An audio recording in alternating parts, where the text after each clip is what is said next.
대기업 김남국입니다. 5일 연속 주가 상승을 하면서 최고가를 갱신한 펩트론이죠. 최고가 갱신한 것도 좋지만 이 재료가 얼마나 지속되는지가 더 중요하다고 생각이 되는데, 이 일라이릴리와의 계약으로 계속해서 긍정적인 모습을 보여주고 있지만, 이 최근 일라이릴리 실적 발표에서는 시장의 기대를 밑도는 실적을 발표를 하면서 주가 조정을 겪었습니다. 그런데도 불구하고 주춤하다가 최근 들어서 주가 상승의 모습을 보여주는 펩트론이 이번에는 유상증자까지 진행을 합니다. 유상증자 발행 가액까지 공시가 됐기 때문에 이 부분에 대해서 말씀을 드릴 거고, 추가적으로 가장 중요한 이유의 상승 모멘텀과 이 주가의 모습까지 리뷰해보는 시간 가져보겠습니다. 금일 펩트론의 주가가 이 10%대까지 상승을 했다가 종가를 8.43% 상승 마감해 주었는데, 이전에 있었던 이 일라이릴리와의 계약권 때문에 상승을 했다고 생각이 됩니다. 지난달에 이 일라이릴리와 플랫폼 기술 평가 계약을 체결을 하면서 이 펩트론의 스마트 대포 플랫폼 기술을 일라이릴리가 보유한 펩타이드 약물에 적용하는 공동 연구를 추진하는 게 핵심이라고 볼 수 있겠는데요. 이 펩타이드 약물 자체가 방광기가 짧기 때문에 자주 주사를 해야 되지만, 이 펩트론의 스마트 대포는 약효를 연장시키면서 주사 횟수를 주 1회에서 6개월당 1회까지 늘리는 기술이라고 보시면 됩니다. 이번 협력 자체가 세계 최대 제약사인 이 일라이릴리와 협력하기로 하는 게 이 펩트론의 기술력을 세계적으로 인정받을 수 있는 계기가 됐다고 볼 수가 있겠습니다. 이번 계약은 10월 7일부터 평가 종료 시까지 계약 기간을 두고 있고, 일라이릴리에서 이 비독점 라이센스를 부여를 하면서 전세계 대상으로 서브 라이센스 권리가 포함이 되어 있습니다. 또 계약금은 존재하지만 로열티가 없는 계약이라는 점이 특징으로 볼 수가 있겠는데요. 쉽게 말씀드리면 이 펩트론의 스마트 대포 기술을 일라이릴리에서 대여를 해서 사용한다는 말로 해석하시면 쉬울 것 같습니다. 이 스마트 대포 플랫폼에 대해서 간단하게 설명을 드리자면, 장시간 동안 일정한 속도로 약물이 방출이 되면서 약물의 농도를 안정적으로 유지하고 치료 효과를 극대화할 수 있는데요.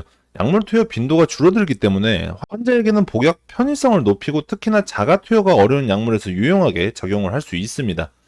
또 서서히 방출되는 구조다 보니까 급격한 약물 농도 변화를 방지해서 부작용을 줄 수 있는 기술이죠. 이런 장점들이 있기 때문에 장기 지속 약품 기술은 전 세계 바이오 기업들의 숙제로 남아 있습니다. 현재 펩트론의 스마트 대포 기술을 기반으로 한 제품은 이 파킨스병 치료제인 PT320이 있는데, 글로벌 임상 3상 시험이 미국을 포함한 여러 국가에서 진행 중입니다. 상용화의 기대감이 농후하기 때문에 일라이릴리에서도 선택을 하지 않았나 생각되는 부분이죠. 펩트론은 약효 지속성 의약품 생산을 강화시키기 위해서 이미 올해 8월에 신공장 건립을 추진을 했는데요. 충북 오송 첨단 의료 복합단지 내에 5,000평에 달하는 펩타이드 기반 약효 지속성 의약품 생산의 목적으로 신공장 건립에 650억 원 투자 결정을 했습니다. 글로벌 시장에서 펩타이드 기반의 약효 지속성 의약품 수요 확대에 대비해서 안정적 생산 거점 확보로 미래 성장 동력을 확보하기 위한 현재적인 투자로 볼 수 있겠죠. 그래서 공장 건립을 위해서 유상증자를 진행을 하는데, 바로 어제 유상증자의 최종 발행 가액이 확정이 됐습니다. 최종 금액은 52,400원으로 산정이 됐는데요. 단기적으로 봤을 때는 신주 상장일이 12월 4일입니다. 신주 상장 가격이 5만원대로 이 신주 상장 시 차익 실현과 투매로 인한 조정이 날 가능성이 있다고 생각이 들면서, 유중으로 단기적 주당 가치 희석으로 인한 조정도 우리는 염두해둬야 됩니다. 자세한 내용은 뒤에 차트 보면서 말씀을 드리겠습니다. 일라이릴리와의 계약 기간은 짧지만 짧은 만큼 그 안에서 연구 성과가 나와준다면 그에 따른 이후의 모습에도 긍정적인 결과가 보여질 거라 생각이 되는데요. 하지만 결과 도출까지의 시간은 아직 남아있기 때문에 추가적인 모습은 일라이릴리의 이슈와 함께 테마로 움직이는 정도로만 볼 수 있겠고, 이 펩트론의 상승 모멘텀을 우리는 관찰을 해야 됩니다. 현재 이 펩트론이 임상 3상 진행 중인 뇌질환 치료제 PT320이 연말까지 3상의 결과를 도출할 것으로 예상을 하고 있습니다. 이로 인한 상용화의 기대감이 증가를 하고 있고, 결과치에 대해서도 긍정적인 반응을 가지고 있기 때문에 연말까지 PT320의 모습들을 지켜보는 것도 중요하게, 금일 펩트론의 주가는 8.43% 상승한 11만 9,600원으로 마감을 했습니다. 5일 동안 연이은 상승의 폭은 약 50% 가까이 상승을 했는데요. 전월에 있었던 일라이릴리와의 계약 체결이 부각이 되면서 긍정적인 모습을 보여주고 있습니다. 급등의 모습을 보인 만큼 불안감을 가져다 주기는 하지만, 이 일라이릴리의 기대감에 반대되는 이번 실적 발표에도 펩트론의 주가는 그저 주춤한 모습만 보였을 뿐 크게 변동이 있지는 않았습니다.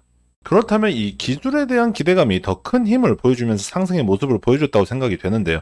만약 1라일릴리와의 이슈가 더 나와준다면 금일 고가에서 내려오기는 했지만 고점을 돌파하는 모습도 보일 수 있다고 생각이 됩니다. 추가적으로 올해 연말에 뇌질환 치료제인 PT320의 3상 임상이 결과가 도출될 예정입니다. 3상의 결과 또한 긍정적으로 나와준다면 상용화도 현실화되기 때문에 이로 인한 주가 상승을 기대해 볼 수 있겠죠. 하지만 최근 유상증자로 진행을 하고 있는데 12월 4일에 신주 상장이 예정되어 있습니다. 그래서 11월 말부터는 어느 정도 투매의 가능성도 인지를 하고 있어야 되는데요. 제가 봤을 때 세 가지의 시나리오가 나오는데 올해 8월에 유상증자 결정 시기에 매수를 했던 사람들이 신주 상장 이전에 던지면서 물량이 많이 나올 가능성도 염두해둬야 됩니다.